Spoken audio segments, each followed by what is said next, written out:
Lucas capítulo de número 15.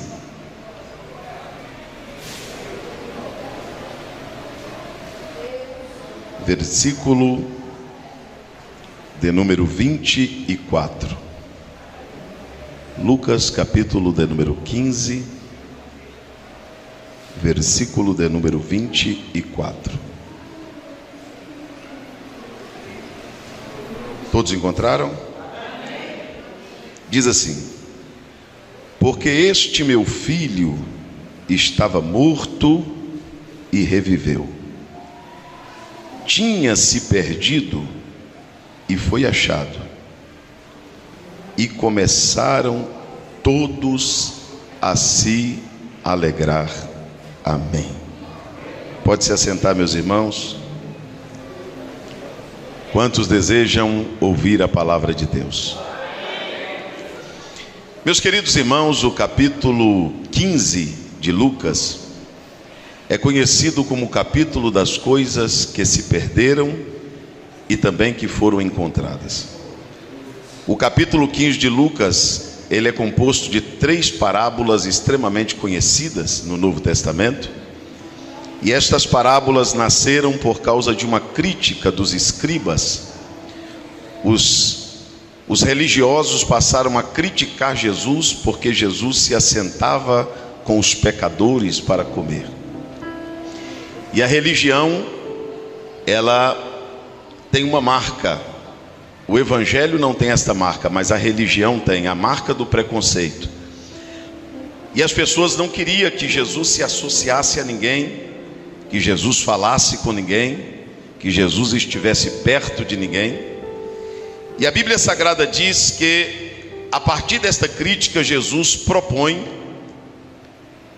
3 parábolas: a parábola da ovelha perdida, a parábola da dracma perdida e a parábola do filho pródigo, que é o filho perdido. Então repita comigo assim: ovelha perdida. Vamos lá bem forte: ovelha perdida, dracma perdida, filho perdido. Vamos lá mais uma vez.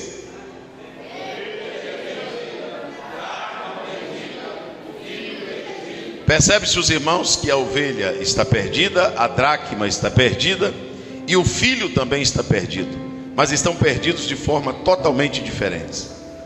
Graças a Deus, no texto, a ovelha foi encontrada, a dracma foi encontrada e o filho também voltou para casa. Aqui na verdade não é quantidade, porque de 100 ovelhas só uma se perdeu. De 10 dracmas, uma se perdeu. De 2 filhos, um filho se perdeu. Das ovelhas era 1%, da dracma era 10%, dos irmãos era 50%. A Bíblia vai falar que quando Jesus apresenta a parábola da ovelha perdida, Jesus fala: qual é o homem que, tendo 100 ovelhas, se perdeu uma, não deixará as 99 no deserto, ou as 99 no aprisco, e irá atrás daquela uma ovelha que está perdida? Os irmãos sabem que a palavra ovelha, ela é dedicada a quem é de Deus. Então toda pessoa que é chamada de ovelha é de Deus. É por isso que em Apocalipse diz que Deus vai separar as ovelhas dos bodes, porque as ovelhas pertencem a Deus. Agora, como pode alguém que pertence a Deus estar perdido? Se a ovelha pertence a Deus, o que configura esta ovelha estar perdida? O que faz esta ovelha estar perdida? O que traz para ela o título dela estar perdida? Esta ovelha está perdida porque a ovelha, segundo João capítulo de número 10, a ovelha anda sob comando. A ovelha, para não estar perdida, ela precisa de pelo menos 2 coisas. Ela precisa de um rebanho e ela precisa de um pastor. Diga comigo: um rebanho e um pastor. Então a ovelha pertencia ao rebanho, mas não estava no rebanho. E por que essa ovelha se perdeu? Essa ovelha se perdeu porque a ovelha anda sob comando, sobre orientação. João capítulo de número 10: as minhas ovelhas conhecem a minha voz. Então quando a ovelha se distrai, quando a ovelha não consegue mais ouvir a voz do seu pastor, quando a ovelha se perde do rebanho, ela não deixa de ser ovelha, só que ela passa a ser uma ovelha perdida. Então duas coisas configuram uma ovelha perdida. Para ser ovelha perdida, tem que ter pelo menos essas duas características. Para ser ovelha perdida, tem que estar sem rebanho e sem pastor. Você pode repetir isso? Sem rebanho e sem pastor. Então vamos entender isso aqui, daqui a pouco eu chego lá. Deus não deu o direito de uma ovelha se chamar de rebanho ou se constituir rebanho. A ovelha não pode ser autônoma. Ninguém tem o direito de dizer assim: olha, eu tenho Jesus no coração e eu não preciso de igreja, eu não preciso de pastor, eu não preciso de denominação, eu não preciso tomar ceia, eu não preciso me batizar, eu não preciso congregar, eu não preciso pertencer a um rebanho. Negativo. O princípio estabelecido por Deus para a ovelha é que para ela ser ovelha sadia e não perdida, ela tem que ter no mínimo duas coisas: ela precisa ter um rebanho e ela precisa ter um pastor. Toda ovelha que não tem rebanho e toda ovelha que não tem pastor é ovelha perdida. É por isso que hoje nós vivemos o maior número de desigrejados do mundo, onde as pessoas se declaram de Deus, as pessoas se declaram religiosas, as pessoas se declaram cristãs, as pessoas se declaram evangélicas, as pessoas se declaram que creem no evangelho, as pessoas declaram que creem na palavra, as pessoas declaram que temem a palavra, e muitos deles, pertencendo a Deus, não estão onde deveriam estar, porque é uma ovelha que está fora do rebanho e é uma ovelha que está fora dos cuidados do pastor. Mas a Bíblia diz que as 99 ficou no aprisco, e aquele homem fez todo o caminho de volta e a encontrou ferida, colocou sobre os seus ombros e trouxe ela de volta para o meio do rebanho. Eu quero que toda a igreja levanta comigo as duas mãos aos céus, que eu quero liberar uma palavra aqui que alcança a sua família, que alcança a sua casa, que alcança a sua vida. Aqui no bairro Céu Azul, as ovelhas perdidas vai achar o rebanho. Lá na tua família, nenhuma ovelha ficará desgarrada. As ovelhas voltarão para o rebanho, serão pastoreadas. As que não são batizadas serão batizadas. As que não estão tomando ceia voltarão para a ceia. Mas as ovelhas deixarão de ser ovelhas perdidas para ser ovelha sadia, porque é tempo da ovelha voltar para o aprisco. Quem crê nisso, diga glória ao nome de Jesus. Escuta o que eu vou lhe dizer, irmãos. Chego lá rapidinho. Seria uma hipocrisia minha dizer que muita gente que não está entre nós não é nosso. Tem muita gente de Deus que não está no rebanho. Tem muita gente que pertence a Deus. Deus tem um plano com ele, Deus chamou ele, Deus incluiu ele na lista, ele faz parte dos escolhidos de Deus, mas ele não está no rebanho, porque ele se perdeu. Se perdeu do comando, se perdeu do conselho, se perdeu nas suas vontades, se perdeu dos seus desejos.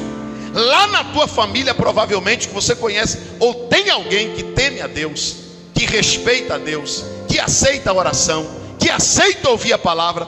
Todavia ele não está aqui, todavia ele não está congregando, todavia ele não está firme. Mas se ele é uma ovelha, tenha certeza de uma coisa: ele vai ser procurado e ele vai ser achado.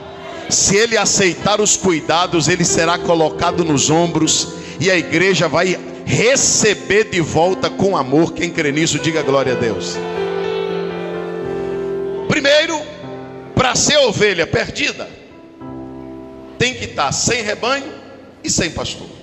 Mas a segunda parábola é da dracma perdida. Diga comigo, dracma perdida.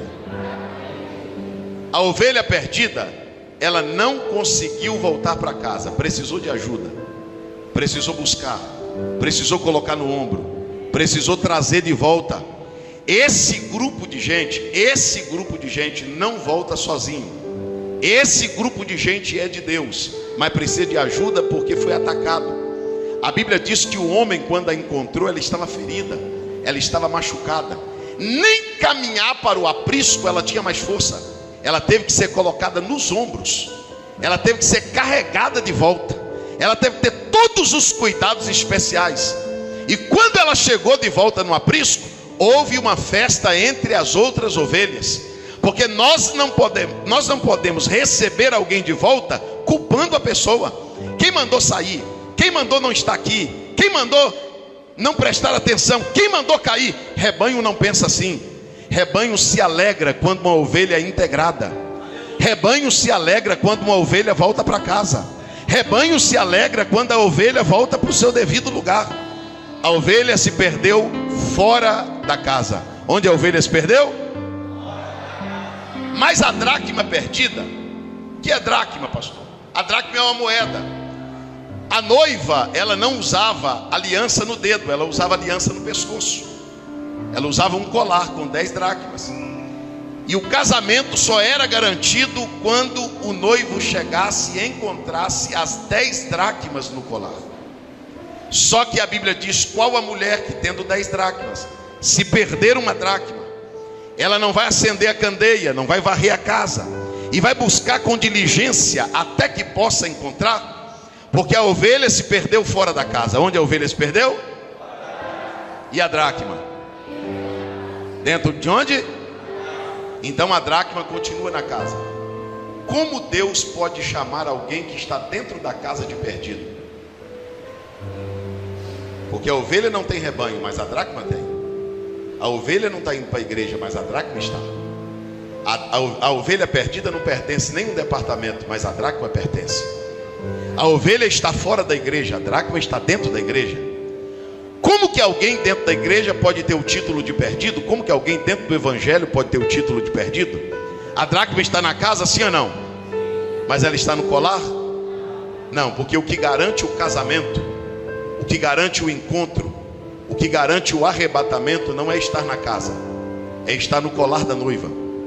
A dracma perdida representa um grupo de pessoas que estão na casa, estão no evangelho, estão congregando, nunca saíram da igreja, mas não estão no colar da noiva e terão um seríssimo problema com o soar da última trombeta.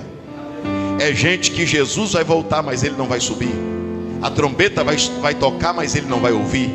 A igreja será arrebatada, mas ele não vai junto, porque ele está na casa, mas não está no colar da noiva. Mas tem uma outra notícia boa para te dar esta noite: a casa vai ser varrida. Levanta comigo as duas mãos aos céus, bem alto, bem alto, bem alto, bem alto. Eu vou liberar uma palavra aqui, tenha paciência, eu já chego lá. Levante comigo as duas mãos aos céus. Eu vou liberar uma palavra aqui que eu tenho liberado estes últimos anos. Se você está achando que Deus vai te perder fácil, se você está achando que o Satanás vai levar os crentes para o inferno assim bem fácil, você está muito enganado, porque Deus vai acender a candeia, Deus vai varrer a casa. Está chegando a hora de muita gente acertar os ponteiros com Deus. Escuta o que eu estou te dizendo aqui esta noite pelo Espírito. Crentes começarão a sonhar com a vinda de Cristo. O Espírito Santo vai começar a levantar gente na madrugada.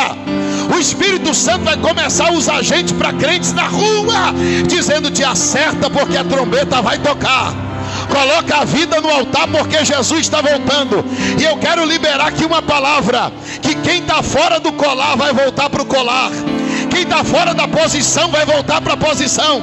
Quem não está preparado para o arrebatamento vai colocar os ponteiros em ordem com Deus, porque Jesus vai voltar e você precisa subir. Quem crê nisso, diga glória ao nome de Jesus. Escuta o que eu vou dizer para vocês, biblicamente falando. Quem já leu a parábola das 10 virgens aqui? Quantas adormeceram? Todas. Quantas adormeceram? Perto da meia-noite ouviu-se uma voz. Perto da meia-noite se ouviu o quê? A meia-noite é a última hora. A meia-noite é a hora do arrebatamento. A meia-noite é a hora que vai findar. O relógio de Deus vai bater com o momento do fim. Sabe o que vai acontecer antes da meia-noite? Vai se ouvir uma voz para acordar os que dormiram. Eu acredito piamente que Deus vai despertar os crentes que estão dormindo, que Deus vai despertar os crentes que estão cochilando.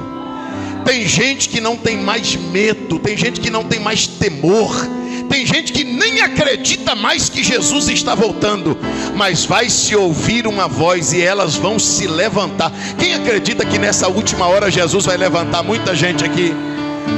A dracma precisa voltar para o colar, a ovelha precisa voltar para o aprisco. Mas eu quero em alguns minutos te falar sobre o filho. O filho pródigo, pastor Daniel, tudo indica no texto que ele era extremamente inteligente. O que o filho pródigo era? Agora dobre atenção. O que ele era? Pastor, se ele era inteligente, por que ele cometeu tanta tolice? Talvez você esteja confundindo inteligência com sabedoria. A sabedoria está aqui, a inteligência está aqui. A inteligência é daqui, a sabedoria é de lá. O filho pródigo era tão inteligente que ele conhecia seus direitos, ele sabia a parte da fazenda que lhe cabia. Ele era muito mais inteligente do que o seu irmão mais velho. E a Bíblia diz que ele foi até o pai e disse para o pai assim: eu quero a minha parte. É tão verdade que a parte era dele que o pai entregou. Era dele ou não era? Era ou não era? Mas estava na mão de quem? Quem administrava? Quem tomava conta? Quem protegia?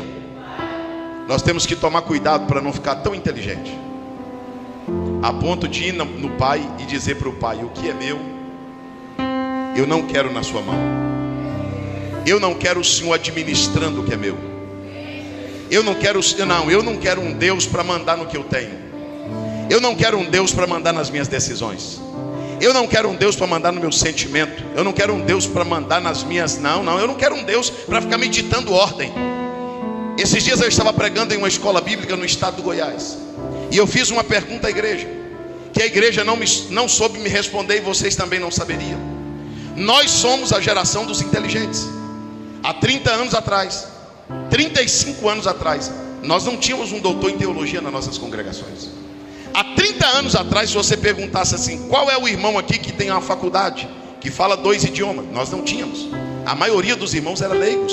A maioria dos obreiros eram leigos. Eles tinham muito menos conhecimento do que nós, e nós temos muito mais conhecimentos.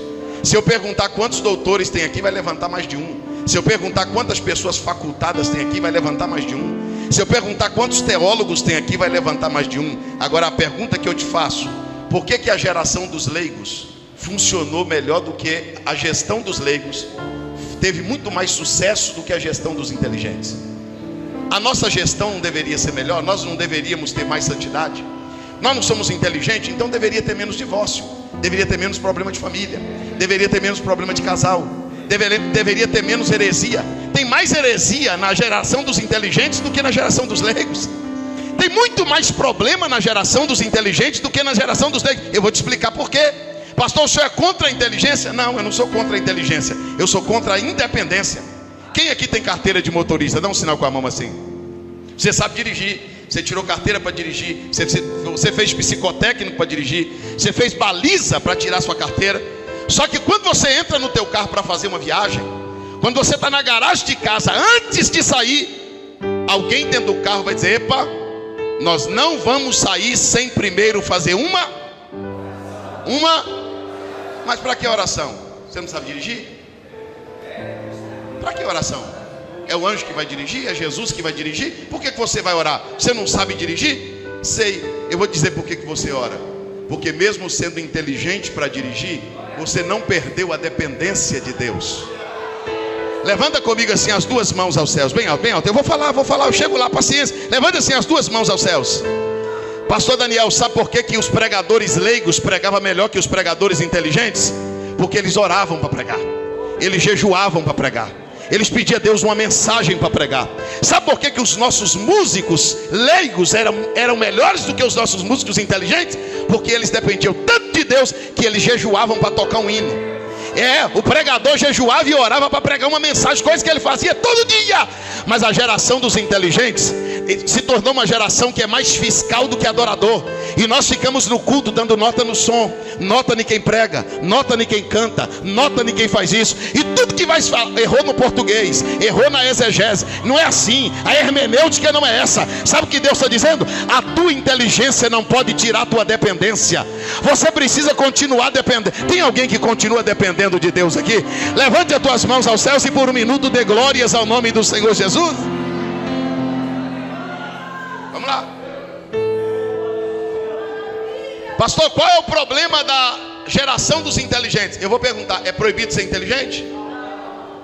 O problema dos inteligentes é que eles capricham na performance. Eles capricham na estética, mas falham na essência.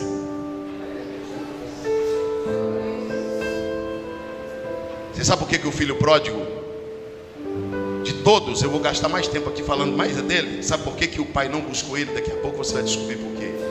Porque ele não se perdeu fora da casa, e nem se perdeu dentro da casa. Ele saiu da casa conscientemente para se perder, porque se achou muito inteligente. Tem gente se achando tão inteligente que acha que não precisa de escola dominical, não precisa de culto de doutrina, não precisa ouvir mensagem, não precisa ouvir conselho, não ouve pai, não ouve mãe, não ouve pastor, não ouve ninguém. Uma geração de arrogante que tudo que você vai falar para ele, ele já sabe. Critica a religião, critica a Bíblia, critica o Evangelho, critica tudo. Só que você olha para a vida dele e a vida dele não condiz com a inteligência que diz que ele tem. Porque ele é inteligente, mas é caído. É inteligente, mas é fracassado. É inteligente, mas é falido. Agora, quem depende de Deus pode saber pouco, mas a mão de Deus é quem controla a vida dele. Levanta comigo as duas mãos ao céu. Só quem depende de Deus aqui. Tem alguém que depende de Deus? Levante as tuas mãos e dê glórias ao nome de Jesus. Sabe o que Deus te trouxe aqui essa noite para dizer? A tua inteligência não pode tirar a tua dependência. Os erros do filho pródigo, primeiro, aqui não, aqui no céu azul não acontece, mas em muitos lugares acontece. Se o pastor Daniel anunciar que o diácono fulano de tal, ou que o irmão fulano de tal vai pregar no próximo domingo, tem um inteligente que vai dizer: nem vou vir escutar esse irmão. Esse irmão sabe menos que eu, esse irmão não sabe nada. Sabe o que o inteligente faz? Só porque lê uns livrozinhos, só porque estuda um pouquinho, ele não quer vir na escola dominical aprender com o presbítero que estudou até a quarta série. O que esse presbítero tem para me ensinar? Cuidado, irmão, você está inteligente demais. Você está tão inteligente demais que você não ora para comprar, não ora para vender, não ora para ir, não ora para voltar. A diferença do dependente é que o dependente não consegue fazer nada sem que o pai permita, sem que o pai aprova. Tem alguém que ainda depende de Deus aqui? Levante as tuas mãos e dê glórias a Deus. Mas vamos lá. Segundo erro que o filho pródigo cometeu. O filho pródigo deu uma olhada assim para a casa do pai. Disse assim: desde que eu nasci eu estou nisso aqui. E eu queria apertar um pouquinho aqui agora. Se você aceita ouvir, diga: eu aceito ouvir. Sabe qual é o pior estágio, pastor Daniel, de um crente? Ou de um filho de Deus? Quando esse ambiente se torna comum como os demais. Quando esse ambiente deixa de ser sagrado para você. Escute isso aqui. Isso aqui perde a graça. O filho pródigo deu uma olhada para dentro da casa do pai e disse assim: rapaz, eu não quero isso aqui mais não para minha vida não. Eu estou enjoado disso aqui. Posso falar a verdade? Nós não fazemos mais apelo para culto, nós fazemos súplica. Nós temos que criar programação especial para ver se os crentes congregam. Nós temos que anunciar quem vai cantar, quem vai pregar, quem vai estar lá. Irmão, vai ter uma coisa especial. Tem igreja que todo culto tem que dar comida para o povo, tem que dar lanche, tem que dar não sei o que, para ver se ele passa a gostar da igreja.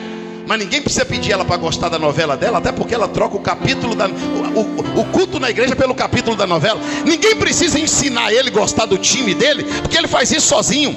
No dia que o time dele está jogando, nem para a igreja ele vem. Pode perceber, se você procurar um chiclete debaixo desse banco, você vai encontrar de um filho de Deus que não respeita a casa do seu pai. Gente que levanta, que fala, que conversa, que retoca a maquiagem na hora do culto, que olha para um, que olha para outro, gente que dorme, gente que cochila. Por quê? Porque esse ambiente aqui se tornou comum. Mas eu quero glorificar a Deus pela vida de um grupo que quando entram por aquelas portas, ele diz: eu me alegrei quando me disseram: vamos à casa do Senhor. Uma coisa pedi ao Senhor e a buscarei, que eu possa morar na casa do Senhor todos os dias da minha vida. Senhor, a minha alma e até a minha carne anela pelos teus atos, porque até o pardal encontrou uma casa e a andorinha ninho junto aos teus altares. Quantos amam a casa de Deus aqui? Olha para mim só um minuto. Olha para mim só um minuto. Você não ama a casa de Deus e quer que Deus ame a sua. Você não quer ir à casa de Deus e quer que Deus vá na sua casa. Você está achando que Deus é quem? Você está achando que Deus é teu funcionário? Ou que Deus precisa de você para alguma coisa? A minha casa será chamada casa de oração. Ninguém deveria insistir para um filho de Deus estar na igreja. Esses dias um irmão disse para mim assim: pastor, mas eu sou o corpo de Cristo. Eu falei, quem é o corpo de Cristo? Eu falei, você é o corpo de Cristo? Quem é você, irmão? Você é um membro do corpo de Cristo. Um membro, você não é o corpo de Cristo não. O corpo de Cristo é a igreja toda. Você não é individual não. Se cortar um dedo e jogar na lata do lixo, ele apodrece. Se o dedo cortar e deixar ele ser tratado no corpo, ele sara. É por isso que tem gente apodrecendo, porque ele acha que pode viver longe do corpo. Ele acha que não precisa de ceia, não precisa de congregar. É por isso que Deus manda visitar órfão, viúvo e doente. E os pastores têm que visitar crente que não gosta de igreja. Ele está apodrecendo porque ele se separou do corpo. É um filho que não gosta de casa. É um filho que não ama a casa. É um filho que não tem prazer na casa. Mas Deus vai devolver esse sentimento para muita gente.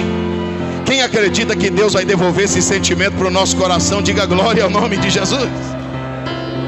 Espera aí. O filho pródigo primeiro se acha inteligente, depois perde a alegria pelo ambiente da casa do pai. E agora eu vou falar algo muito sério. Ele muda para um país distante. Para onde ele muda? Estou chegando lá. Para onde ele muda? Todo país tem três coisas. Repita comigo: idioma, cultura e lei. Diga mais forte. Mais forte. Por que o filho saiu e mudou para outro país? Porque ele não concordava com a constituição do pai. Agora eu vou perguntar e você vai responder. Pode torcer o bico, não tem problema. Deus quer perder um filho? Mas entre perder um filho e mudar a lei, ele perde o filho. Porque Deus não vai modificar um evangelho para um grupo se sentir incluso no evangelho. Deus não vai mudar o evangelho para um grupo se sentir acolhido na igreja não, meu irmão. Deus não vai mudar o evangelho para um grupo de gente se sentir amado não.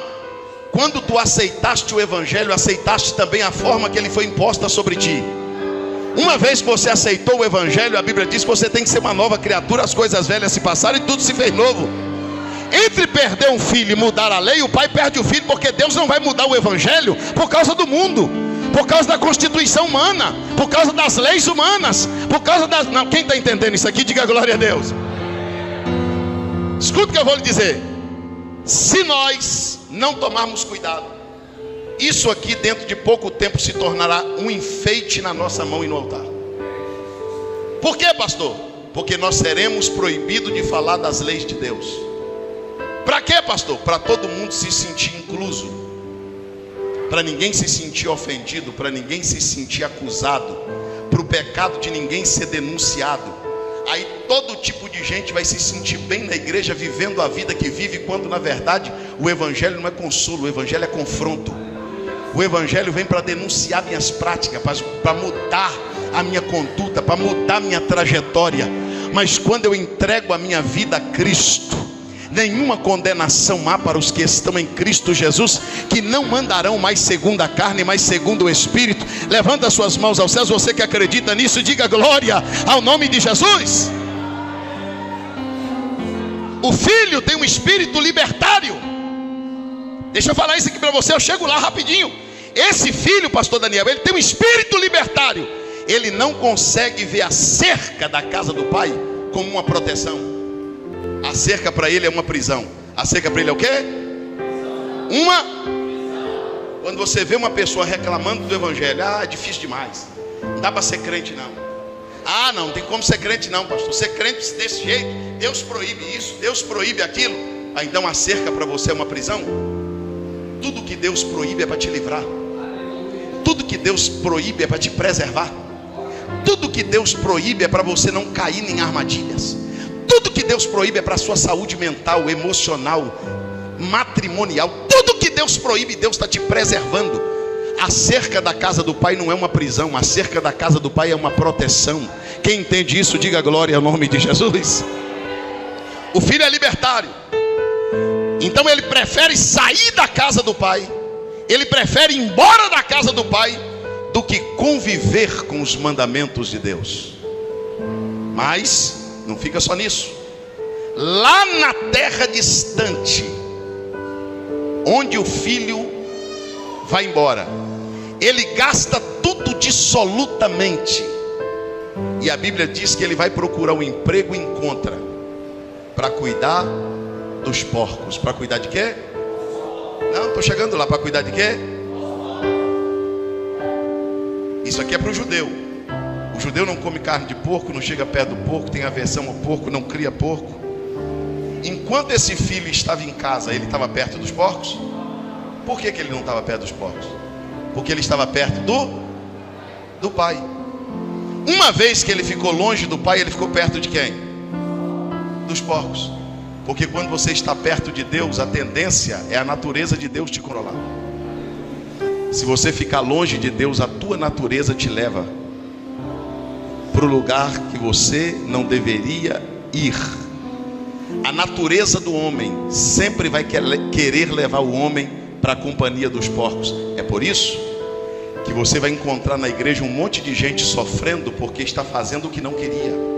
Escravo do próprio desejo, escravo da própria vontade, escravo da própria natureza.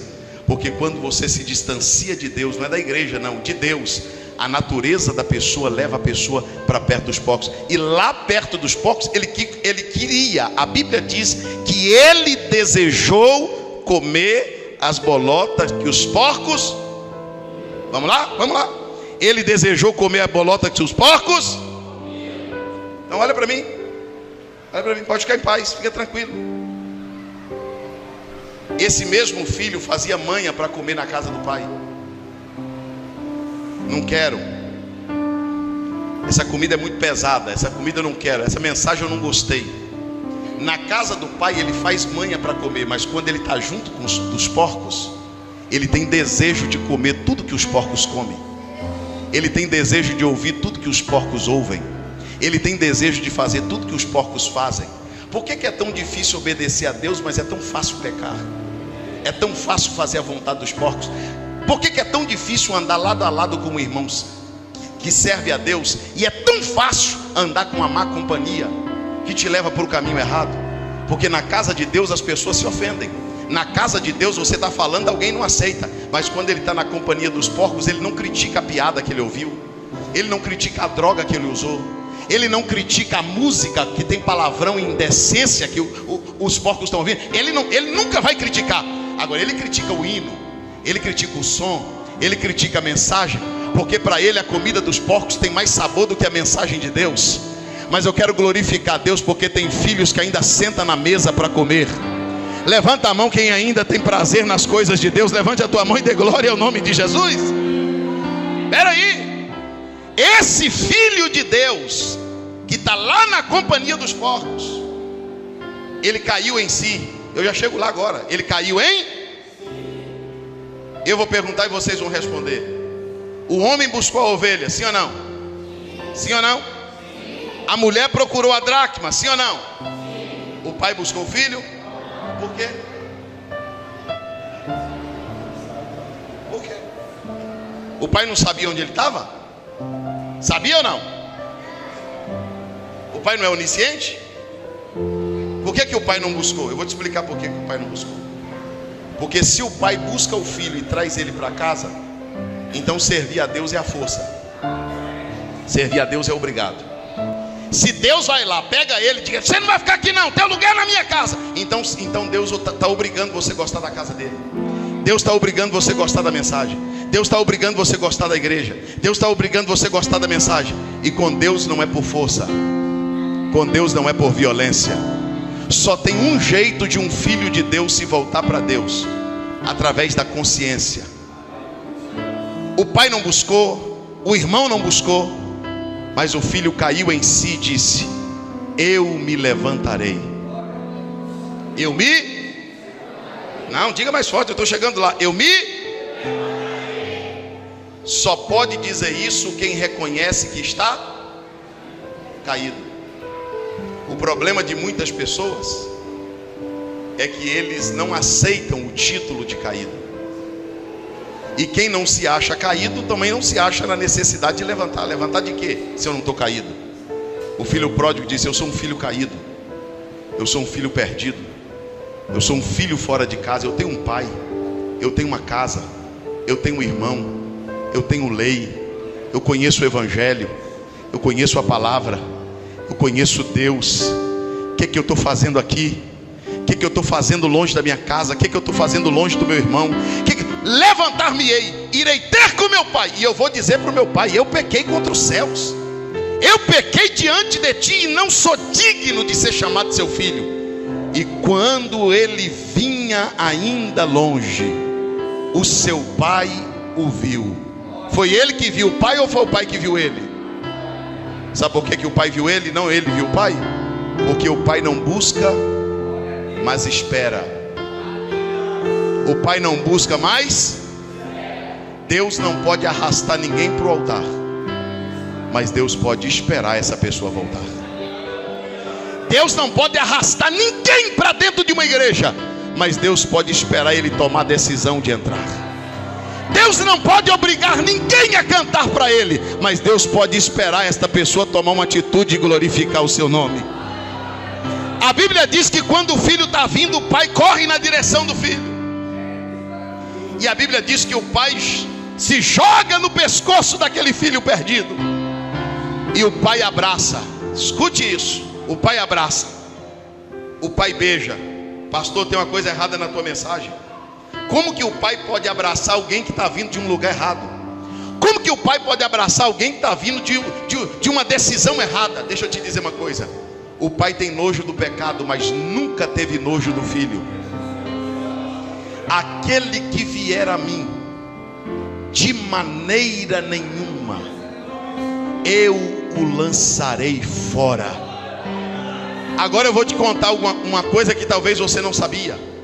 Pastor, por que o pai abraçou o filho? Porque todo filho que recebia a herança, se ele resolvesse voltar para casa, ele podia ser apedrejado pelos que estavam dentro da casa. Pelos que estavam dentro de onde? Da casa. Você sabia que o medo de muitos filhos voltar não é do diabo? Ele não tem medo de Deus, ele não tem medo do Espírito Santo. O medo dele é voltar para casa e os da própria casa o apedrejarem. É por isso que ele não está querendo ser filho, ele está querendo ser funcionário.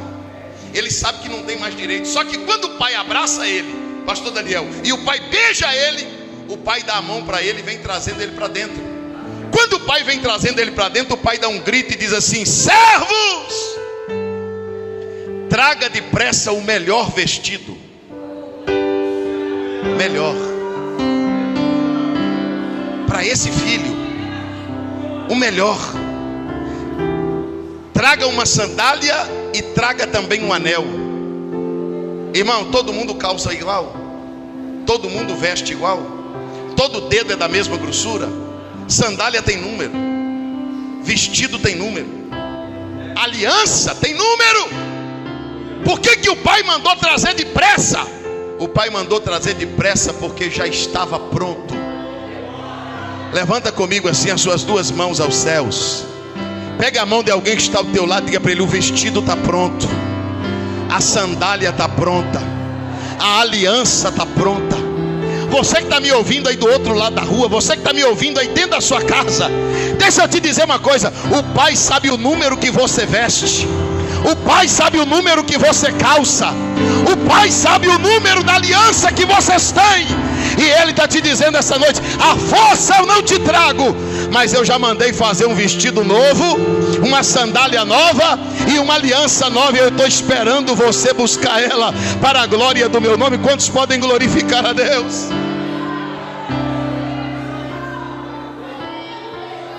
Pastor, o que fez esse filho mudar? O que fez esse filho mudar foi o pai não fazer para ele nenhuma pergunta. Cadê a herança? Quem mandou andar com porco? Quem mandou sair? Saiu por quê? Dá satisfação.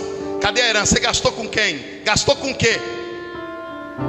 Porque a Bíblia diz que Ele tornará a ter misericórdia de nós, lançará nossos pecados na profundeza do mar e dele não se lembrará mais. Deus não lança pecado no rosto de um arrependido. Quem volta, escuta isso aqui, estou chegando lá agora para terminar. Quando o filho pródigo entra, ele ganha um vestido, uma sandália e um anel. Aí o pai olha para os servos e diz assim: agora vocês matem o bezerro cevado. Diga comigo, bezerro cevado. Provavelmente, sabe qual foi o dia que o pai colocou o bezerrinho para engordar? No dia que o filho, o inteligente, está querendo viver a própria vida, administrar a própria vida, governar a própria vida. O pai sabe que não vai dar certo. O pai sabe que não vai funcionar. O pai sabe que na administração própria o filho não tem produção, o filho não tem sucesso. Mas quando o filho volta, que ele recebe um vestido, uma sandália e um anel, o pai manda matar o bezerro cevado. Porque Deus acredita mais do que o filho. O pai colocou o bezerro para engordar porque o pai acreditava que o filho ia voltar. Escute isso. Quem está chegando? Quem ouve o barulho da música e da dança? O irmão mais velho. Quem? Quando o irmão mais velho chega, pastor Daniel, ele diz assim: eu não vou entrar nessa festa. Que festa é essa? Eu não estou nem sabendo que estava tendo festa aqui em casa. Você não está sabendo? O teu irmão voltou. Ele não questionou, mandou chamar o pai. O pai vai lá na porteira encontrar o irmão mais velho e diz: entra. Ele diz: não, não vou entrar. Aí o irmão mais velho aponta o dedo para o irmão e diz assim: esse teu filho, ele não diz meu irmão, porque o irmão mais velho considera o pai como pai, mas não considera o irmão como irmão. O irmão mais velho tem uma vantagem. O irmão mais velho tem uma qualidade. Ele é um bom filho. O que ele é? O que o irmão mais velho é? Mas ele tem um defeito: ele é um péssimo irmão. Você conhece alguém assim? Nunca saiu da igreja, nunca desviou, nunca ficou sem uma ceia, nunca saiu da casa de Deus, mas também não tem misericórdia de ninguém, não tem compaixão de ninguém. Eu quero falar com um grupo de pessoas. Irmão, isso é a maior hipocrisia do mundo. Então hoje é a paz do Senhor. E aí, varão? E aí, guerreiro? E aí, pastor? Amanhã você encontra o camarada na rua, não é paz do Senhor mais? Hoje é teu irmão, amanhã você passa e está na porta do bar e não é teu irmão. Mas por que você não vai lá? Dá um abraço nele dentro do bar. Vem cá, meu irmão, paz do Senhor. Não, paz do Senhor não sou crente mais não. Você é meu irmão. Rapaz, teu lugar está lá te esperando. Aqui não é teu lugar não. O problema é que a hipocrisia é tão grande que a gente tem Deus como Deus, mas não tem um irmão como irmão. Aí a gente encontra o irmão que é da igreja na rua, não saúda, corta a volta, chama de desviado, chama de endemoniado, só não chama de irmão. Porque a gente tem Deus como Deus, mas não tem um irmão como irmão. Esse preconceito de achar que só a gente tem Deus, que Deus é só nosso, que Deus é só nosso pai, não é pai de mais ninguém. Deus dá uma lição de moral do irmão mais velho. Espera aí, meu irmão, vou te corrigir agora. Meu filho não. Ele não é só meu filho não. Ele é teu irmão. E você vai entrar na festa. Eu vou entrar por quê? Porque o teu irmão estava morto e reviveu. Ele tinha se perdido, mas foi achado. Fica de pé comigo, eu vou terminar com você de pé. Glória a Deus. Escuta aqui o que eu vou te... Eu fui colocar uma moça em comunhão. A moça veio do mundo, desviada da igreja. Eu fui colocar a moça em comunhão com a igreja. Uma irmã levantou a mão e disse: eu sou contra. E por que a senhora é contra? Porque ela estava no funk, ela estava fumando maconha esses dias, tomando cachaça.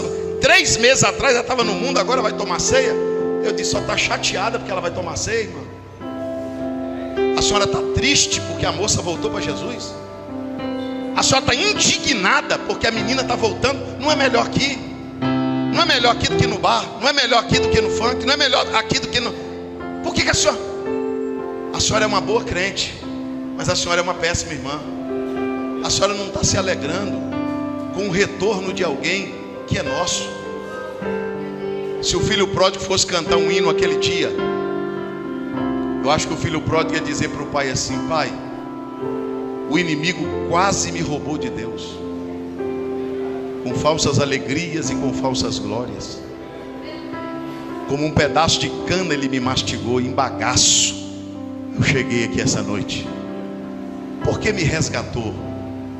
Por que me trouxe aqui? Por que me queres tanto, Deus? O pai vai olhar para o filho e vai dizer: já cantou demais, agora quem canta sou eu. Filho, eu quero tanto enxugar teu pranto, te fazer só meu. Filho, eu quero ser teu Deus. Eu vim aqui essa noite te dizer que o lugar de ovelha é no rebanho, o lugar de dracma é no colar, e o lugar de filho é em casa.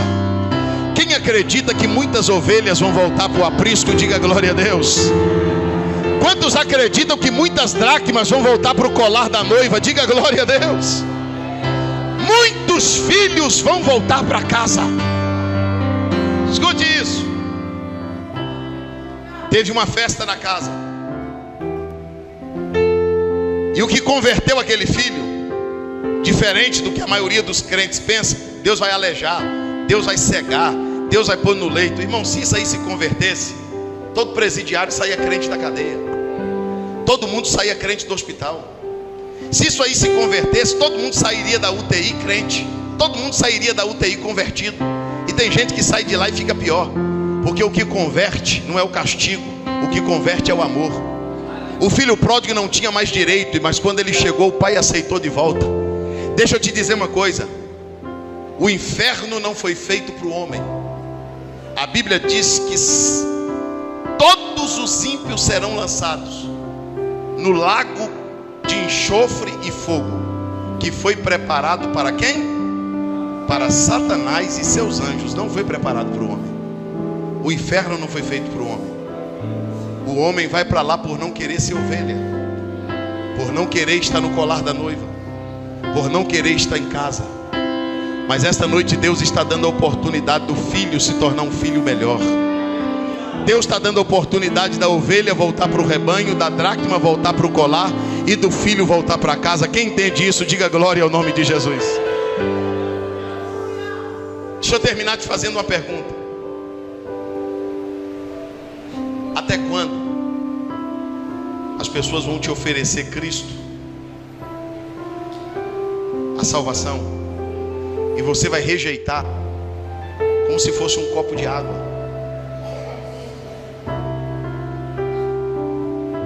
Você vai rejeitar como se não fosse nada. Até quando você vai endurecer teu coração dizendo: eu não quero ser ovelha, eu não quero estar no colar da noiva, eu não quero voltar para casa? Até quando você vai rejeitar? Nós temos uma amiga, eu e minha esposa, que ela escreveu um hino há mais de 50 anos atrás. É nossa vizinha lá em São Paulo. Tem uma das estrofes do hino dela que vocês todos sabem cantar, mas eu vou falar para não cantar, eu só vou falar a estrofe. A estrofe do hino diz assim: depois desse grande acontecimento, muitos crentes desviados vão voltar, procurando os irmãos para a reconciliação, mas infelizmente não vão encontrar. Só dá para voltar para Jesus enquanto Jesus ainda não voltou. Só dá para voltar para o rebanho enquanto Jesus ainda não voltou. Só dá para ir para o colar da noiva enquanto Jesus ainda não voltou. Só dá para voltar para casa enquanto Jesus ainda não voltou. Porque haverá fome, mas não será de pão, e haverá sede e não será de água, mas será da palavra de Deus, porque o homem correrá de um lado para o outro em busca desta palavra e nunca mais a encontrará. O problema para Deus não é tua natureza, não é tua queda, não é teu pecado. Pode ser uma ovelha desatenta, pode ser uma dracma fora da posição, ou pode ser um filho que saiu de casa. Tem jeito, tem oportunidade, tem chance, é só querer. Castelo Forte já vai cantar, mas eu preciso fazer um apelo. Existe aqui entre nós, ou lá fora, ou lá na praça, ou onde você estiver, uma ovelha que quer voltar para o rebanho, uma dracma que quer voltar para o colar, um filho que quer voltar para casa. Pastor, eu preciso de Deus, eu preciso voltar, minha vida está toda enrolada, minha vida está precisando de conserto. Glória a Deus. Parabéns, meu irmão. Aqui está a primeira vida para Cristo. Aonde está a segunda vida para Cristo? Aonde está você hoje que vai deixar o Espírito Santo convencer teu coração de que você precisa da casa do Pai, você precisa do colar da noiva, você precisa estar junto do rebanho, você precisa estar junto da igreja, você precisa estar na presença de Deus? Foi para isso que você foi chamado. Aonde está a segunda vida para Cristo? Vem cá, meu irmão, vem cá no altar. Ajuda ele a chegar aqui. O Espírito Santo trouxe ele aqui hoje, porque me resgatou.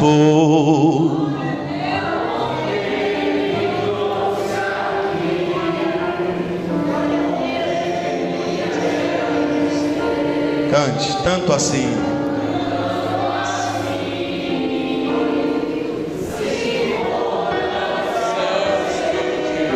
Onde está a terceira vida para Cristo?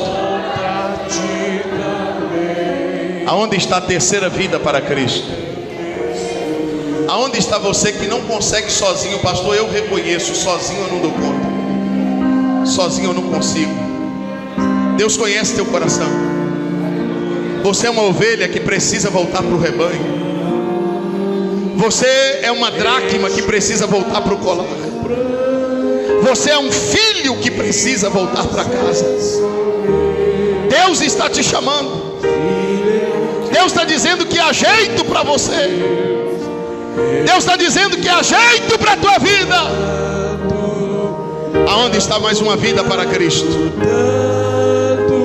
Onde tem mais uma vida para Cristo?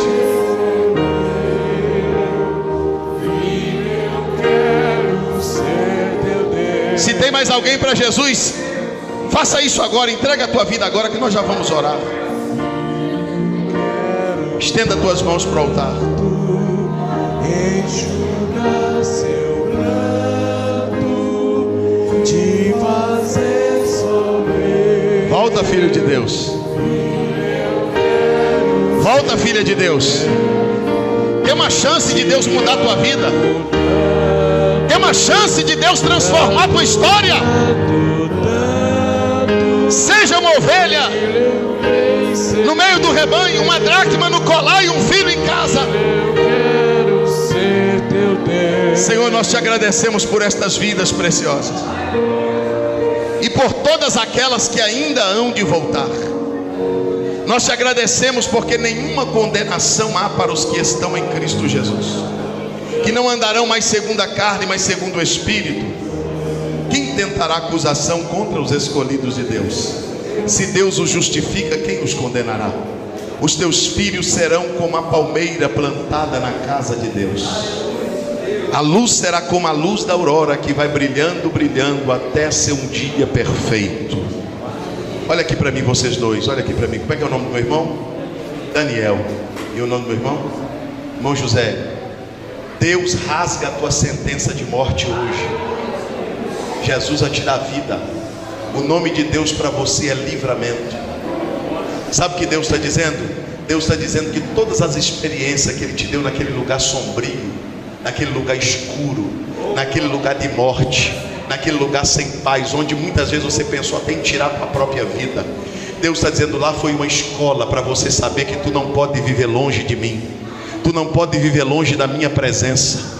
Eu vou lhe arrancar dessa escuridão. Deus está dizendo, eu vou lhe dar uma família, eu vou lhe dar dignidade, eu vou lhe devolver o desejo de viver. O meu nome será glorificado em ti. Fica firme, irmão José, na presença de Deus, porque Deus vai mudar tua vida. Deus vai mudar. Hoje a sentença de Satanás contra a tua vida cai por terra, e o nome de Jesus é glorificado. Que Deus te abençoe.